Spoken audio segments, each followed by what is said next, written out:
Question number 9 को solve करेंगे। इसमें गिवन है the angle of elevation of the top of A building from the foot of the tower is 30 degree. तो इस line को read करने के बाद में आप देख सकते हो यहाँ पे एक बिल्डिंग गिवन है और यहाँ पे टावर गिवन है।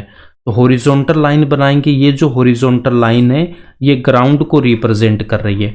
अब यहाँ पे हमें एक तो बिल्डिंग बनानी है, एक टावर। तो यहाँ पे एक वर्टिकल लाइन से मैंने ए बी यहाँ पे एक बिल्डिंग ले रखा है। ए बी यहाँ पे क्या हो जाएगी, ए बी को हमने बिल्डिंग ले रखा है। टावर को भी हम यहाँ पे वर्टिकल लाइन से रिप्रेजेंट करेंगे। टावर को अगर मैंने यहाँ पे सी डी ले रखा है, सी डी यहाँ पे टावर हो गया। अब इसके बाद में यहाँ पे हमें क्या बोल रखा है कि the angle of elevation of the top of A building. तो बिल्डिंग का टॉप यहाँ पे ए पॉइंट है। उसके बाद में क्या बोल रखा है, from the foot of the tower. तो टावर का फुट क्या हो जाएगा, डी बिंदु पे यहाँ पे टावर का फुट है। ए को यहाँ पे मैं डी से मिलाऊंगा। ये एंगल हमें कितना गिवन है, 30 डिग्री का गिवन है। यहाँ पे एंगल हमें 30 डिग्री गिवन है। अब इसके बाद में क्या बोल रखा है, angle of elevation of the top of the tower. तो टावर का टॉप यहाँ पे सी बिंदु है। From the foot of the building is 60 degree. तो बिल्डिंग का जो फुट है वो क्या यहाँ पे बी बिंदु है। सी को हमें यहाँ पे बी से मिला देना है और ये एंगल हमें कितना गिवन है, यहाँ पे 60 डिग्री का गिवन है।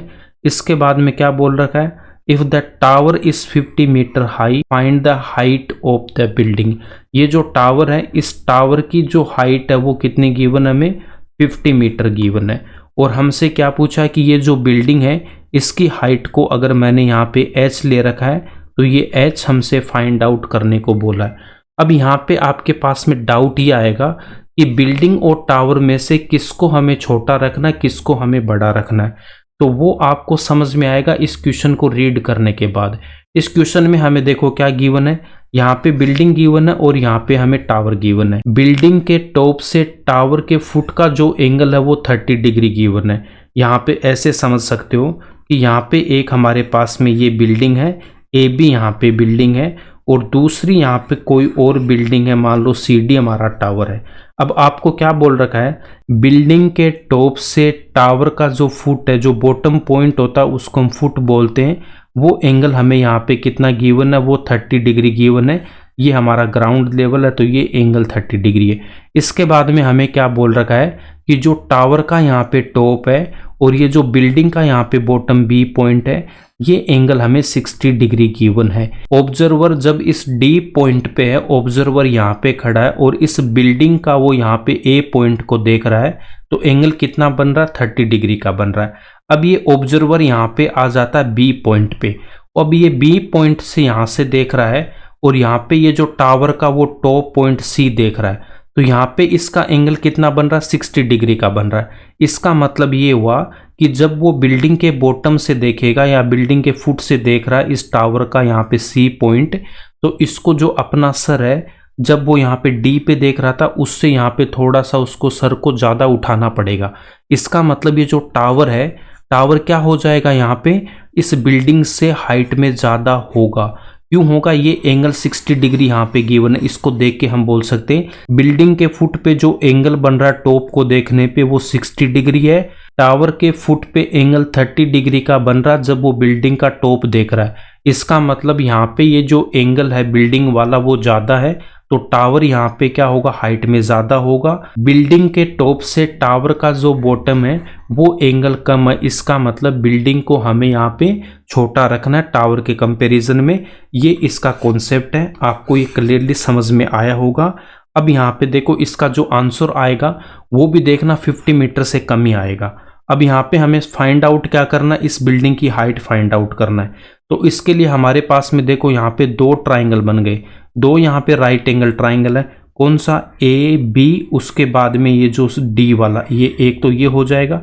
उसके बाद में दूसरा कौन सा हो जाएगा, दूसरा है बी से सी, सी के बाद में डी। तो ये दो हमारे पास में राइट ट्राइंगल है। इनको हम यहाँ पे सोल्व करके इन दोनों में कॉमन क्या है, बी डी है। तो दोनों से हम बी डी की वैल्यू फाइंड आउट करेंगे, दोनों को इक्वल करेंगे तो हमारा आंसर आ जाएगा right triangle A B D. कौन सा ट्राइंगल यहाँ पे, ए बी डी। तो यहाँ पे हमारे पास में ए बी बिल्डिंग है और यहाँ पे डी पॉइंट है। डी का एंगल हमें कितना गिवन है, 30 डिग्री गिवन है। ए बी डी, और बी यहाँ पे वर्टिकल है तो यहाँ पे कितना हो जाएगा 90 डिग्री हो जाएगा। ए बी हमने क्या ले रखा है, एच ले रखा है। उसके बाद में जो दूसरा हमारे पास में जो ट्राइंगल बनेगा वो क्या बन जाएगा, देखो दूसरा ट्राइंगल क्या हमारे पास में, दूसरा ट्राइंगल है बी डी, उसके बाद में सी। तो दूसरा ट्राइंगल हम यहाँ पे क्या लेंगे, बी डी सी।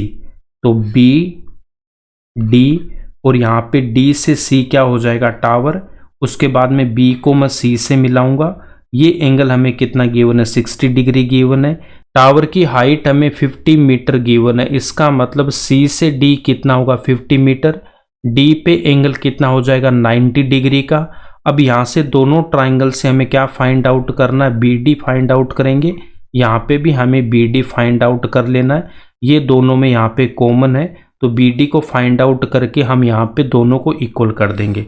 अब यहाँ पे देखो इसको कैसे सोल्व करेंगे, 90 डिग्री के सामने क्या होता है, हाइपोटेनियस या फिर करंट। यहाँ पे भी 90 डिग्री के सामने क्या हो जाएगा, हाइपोटेनियस।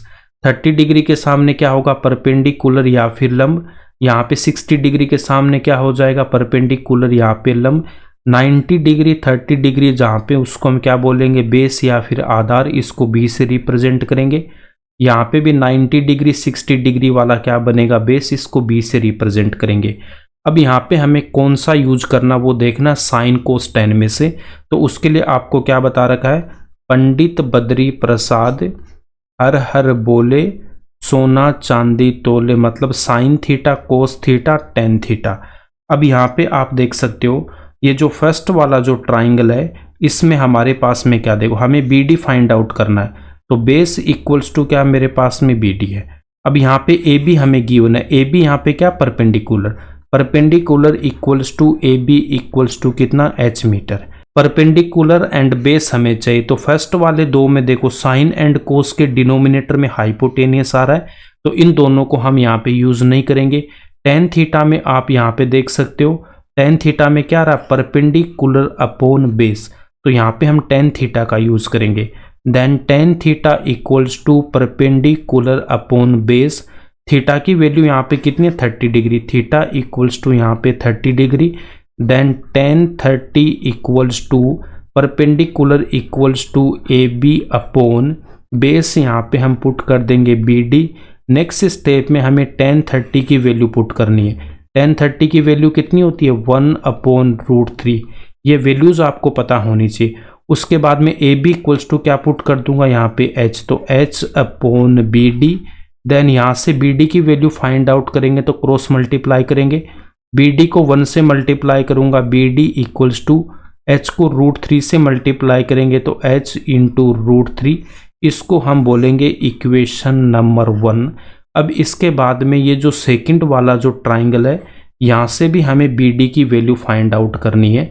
तो यहाँ पे आप देख सकते हो, यहाँ पे मेरे पास में क्या है, यहाँ पे देखो बी डी इक्वल्स टू तो बेस है। उसके बाद में यहाँ पे परपेंडिकुलर गिवन हमें 50 metre. Perpendicular equals to C D equals to हमें गिवन है कितना, 50 मीटर। यहाँ पे भी परपेंडिकुलर है, उसके बाद में बेस है। इसका मतलब टेन थीटा का यूज करेंगे। टेन थीटा क्या होता है, perpendicular upon base. Then tan theta equals to perpendicular upon base. Theta यहाँ पे कितना है, theta equals to 60 degree put करेंगे। Then tan 60 equals to perpendicular equals to C D upon base equals to B D. Tan 60 की value कितनी होती है, ten 60 की वैल्यू होती है √3 equals to C D equals to कितना, 50 अपॉन बी डी। अब यहाँ से बी डी की वैल्यू फाइंड आउट करेंगे तो क्रॉस मल्टीप्लाई करेंगे तो √3 के डिनोमिनेटर में 1, तो 1 मल्टीप्लाई होगा 50 से तो 1 इक्वल्स टू √3 को मल्टीप्लाई कर देंगे हम बी डी से। अब यहाँ से जब मैं बी डी की वैल्यू फाइंड आउट करूँगा तो 50 अपॉन √3 इस 50 के डिनोमिनेटर में जाएगा। इसको हम बोल देंगे इक्वेशन नंबर 2। अब आप यहाँ पे देख सकते हो equation number 1 and equation number 2 में LHS में मेरे पास में बी डी और यहाँ पे भी मेरे पास में बी डी। इसका मतलब RHS वाला पार्ट क्या हो जाएगा, यहाँ पे इक्वल हो जाएगा। तो यहाँ से हम क्या बोल सकते हैं, देखो h इंटू √3 किसके इक्वल हो जाएगा, 50 अपॉन √3 के इक्वल होगा। अब यहाँ से हमें h की वैल्यू फाइंड आउट करनी है तो देखो h इक्वल्स टू क्या हो जाएगा, 50 अपॉन √3 और ये जो रूट 3 है इस तरफ आके इस डिनोमिनेटर में मल्टीप्लाई होगा। देन 50 अपॉन रूट 3 को जब मैं रूट 3 से मल्टीप्लाई करूंगा तो कितना आएगा, 3 आएगा। आपको क्या बता रखा कि root x into root x किसके इक्वल होता है, एक्स के इक्वल होता है। यहाँ पे रूट 3 इंटू रूट 3 है तो यहाँ पे क्या लिख दूंगा, 3 लिख दूंगा। एक्स की जगह यहाँ पे 3 है तो यहाँ पे कितना आएगा, 3 आएगा। तो 50 अपॉन 3 मीटर, 50 अपॉन 3 को मैं क्या लिख सकता हूँ, अगर एनसीईआरटी का आंसर आपको मैच करवाना है तो 50 को यहाँ पे 3 से डिवाइड कर देना। कितना टाइम, 16 टाइम, तो यहाँ पे कितना आएगा, 48। रिमाइंडर यहाँ पे क्या रहेगा, 2। तो हम 50 अपॉन 3 को क्या लिख सकते हैं, यहाँ पे जो 16 है वो लिखेंगे, उसके बाद रिमाइंडर 2 डिवाइडेड बाय यहाँ पे क्या लिख दूंगा, 3। तो इसको हम क्या लिख सकते हैं, 16 2/3 मीटर। ये इसका आंसर हो जाएगा। अब एग्जाम में इसको कैसे लिखना वो यहाँ पे देखो, गिवन इन्फॉर्मेशन से आपको स्केल से अच्छे से ये डायग्राम बना लेना है। उसके बाद यहाँ पे लिख देना let the height of the building A B equals to h metre. उसके बाद angle A D B 30 degree, angle C B D 60 degree. Hindi medium से हो तो हिंदी वाला आंसर लिख लेना, इंग्लिश मीडियम है तो आप इंग्लिश का आंसर लिख लेना। उसके बाद में in right triangle A B D यहाँ पे tan थीटा का यूज करेंगे। थीटा यहाँ पे 30 डिग्री है, tan 30 की वैल्यू कितनी होती है, 1/√3। और यहाँ पे A B equals to put करेंगे h, तो बी डी इक्वल्स टू आएगा h इंटू √3। इसको बोलेंगे इक्वेशन नंबर 1। अब इसके बाद में ट्राइंगल सी डी बी में भी हमें tan थीटा का यूज करना है। थीटा की वैल्यू यहाँ पे 60 डिग्री है, tan थीटा यहाँ पे कितना होता है, √3। तो यहाँ पे √3 पुट करेंगे। सी डी इक्वल्स टू हमें गिवन है 50 मीटर, तो बी डी कितना आएगा, 50 upon √3, equation number 2। Equation number 1 and 2 के LHS वाले पार्ट यहाँ पे इक्वल है, तो RHS वाले पार्ट को भी हम क्या करेंगे, इक्वल कर देंगे। तो ये स्टेप आएगा। अब h की वैल्यू फाइंड आउट करेंगे तो √3 इस तरफ आएगा तो 1/√3। √3 को √3 से मल्टीप्लाई करूंगा तो 3। 50 अपॉन 3 को क्या लिख सकते हैं, 16 2/3 metre. Hence height of the building A B equals to 16 2/3 metre. ये इसका आंसर हो जाएगा। अगर आपको क्वेश्चन समझ में आया तो इसको लाइक कर देना। अगर कोई डाउट है तो आप कमेंट सेक्शन में पूछ सकते हो। इस वीडियो को ज़्यादा से ज़्यादा अपने दोस्तों के साथ शेयर करना एंड इस चैनल को सब्सक्राइब कर लेना।